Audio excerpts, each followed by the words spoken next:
যে এইটা করলে কি হবে, নিশ্চয়ই বোঝানো হচ্ছে যে রাষ্ট্রের যে তহবিল আছে সেই তহবিল, এই যে এরকম পেনশন ব্যবস্থা অর্থনীতিবিদরাই বুঝিয়েছেন, এবং আমি একটু আগেই তো ওনাকে বললাম যে কে বল, এই যে আমাদের যে পেনশন ব্যবস্থা, এটা নিয়ে অর্থনীতিবিদদের একটা মহল আছে যে এই ধরনের ব্যবস্থা থাকাই উচিত না।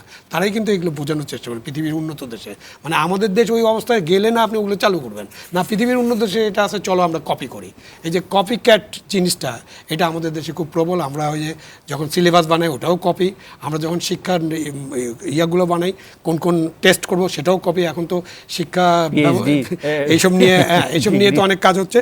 তো ওইখানে আপনি বড় ক্যানভাসে দেখতে হবে, যেটা বলছে আমি আই এম গ্রেটফুল যে হি মেনশনড ইট। বঙ্গবন্ধু সময়, বঙ্গবন্ধুর প্রথম, তখন দেশের কি খারাপ অবস্থা ছিল, তখন উনি শিক্ষা বাজেটে 4% রাখলে এখন 5% উপরে যাবে না কেন?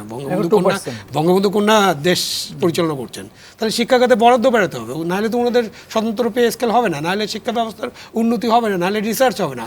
আপনি 2% বাজেটে যদি খরচ করেন, আপনি স্বাস্থ্যর অবস্থা তাই, আরও ওদেরও এই একই অবস্থা। আপনি যদি শিক্ষা স্বাস্থ্য খাতে মৌলিক যে প্রয়োজন সেসব খাতে যদি বাজেটে টাকা বৃদ্ধি না হয়, মানে বাজেট অ্যালোকেশন, বাজেট তো 500 লক্ষ কোটি টাকার উপরে চলে গেছে, তাই না? ওটা তো একটা 8 লক্ষ কোটি টাকার উপরে চলে গেছে। তো আপনি এই যে বাজেট আর বঙ্গবন্ধুর সময়কার বাজেট তুলনা করেন, তাহলে এই 8 লক্ষ কোটি টাকার মধ্যে 5% 6% তো এখানে আসার কথা।